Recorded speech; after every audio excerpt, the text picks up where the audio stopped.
good evening. I want you to introduce yourself and tell us when you met me or when you started the mentorship. All right, so my name is Donald.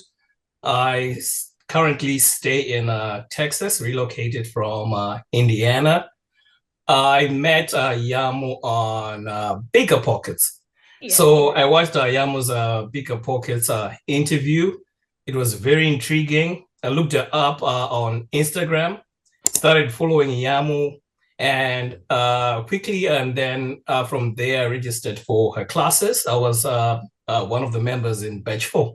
Batch 4, amazing. So batch 4 is probably like maybe around April, May. April, May of last year. Yeah, April, May of last year. Yes, because I remember the interview. So thank you so much. So tell us more about the properties. So tell us through the process, like what type of property it is, how many bedrooms, what your exit strategy is. It Section 8? Are you looking to midterm, and when you actually closed? So I just recently closed. I closed last week on Friday, and my property is it's a duplex. It's a 3-bedroom, 1 bathroom on each side. Okay. And my exit strategy, because pretty much I was following Yamo's classes. I was looking for a property which is closer to hospitals. Pretty much I want to do midterm rentals for nurses.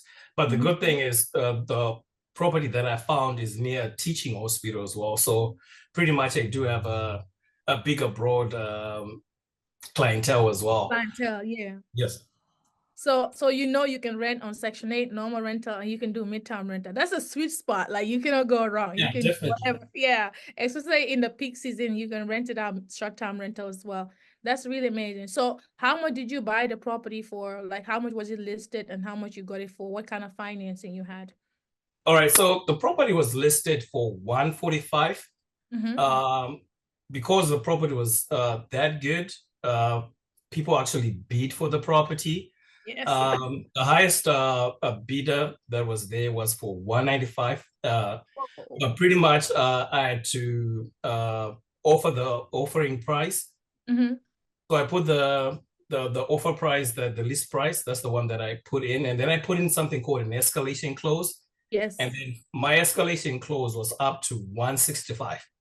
Okay. So the highest bidder was 195. However, there's something that I actually learned now, now that I've just got my feet wet, that not necessarily do they go the highest offer, but they go with the highest, easiest closing.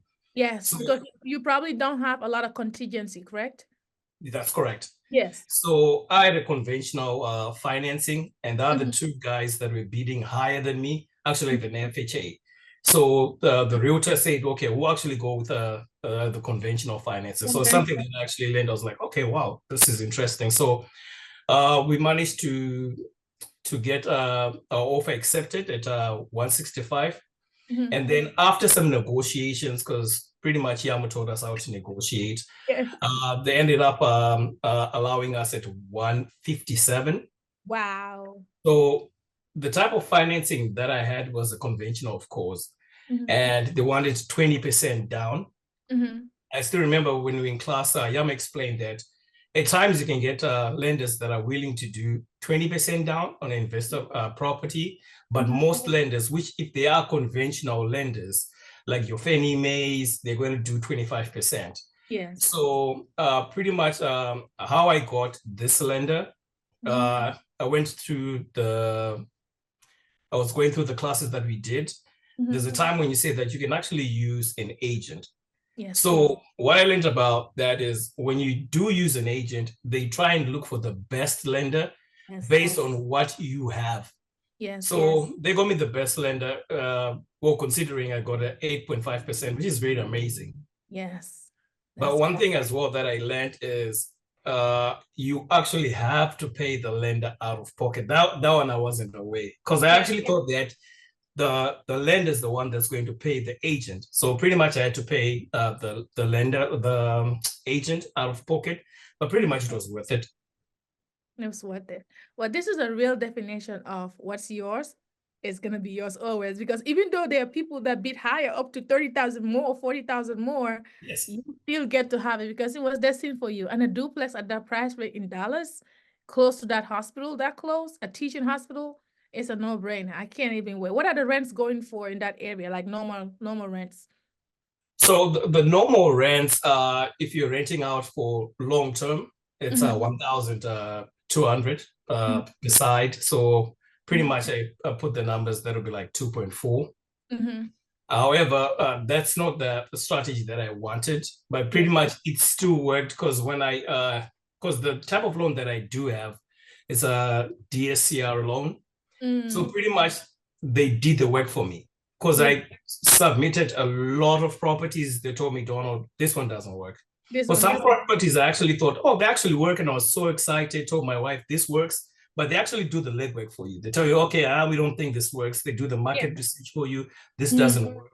So pretty much they qualified this loan based on long-term rentals. I didn't even talked about Yeah. short-term rentals. So pretty much the numbers worked out. So I was excited Yeah. about that. Yeah, that's amazing. I like the fact that even though you know how to run your numbers, you did it, you're comfortable. You probably are running it, didn't know that they're gonna do it themselves. Like the lenders also want to make sure they, cover their risks, right? So you having to run your numbers and having an extra set of eyes to do it as well. Now you both agree that this is a no-brainer. I mean, like the market rents, you're gonna get 2,400 because a duplex. And then we're not even thinking about that. That's just our worst case scenario because we don't buy a property. A lot of people think, oh, you're doing midterm rentals, and then they just jump and do it because everyone's doing it. Because for us, we never buy without having multiple exit strategies because that's the safest way. God forbid something happened with that strategy, you can still rent it long term. So knowing that our long term, we're gonna cash flow, and then our ideal exit strategy, we're gonna 3 times that by God's grace. So Yes. that's the whole goal. I'm so proud of you, and I can't wait to see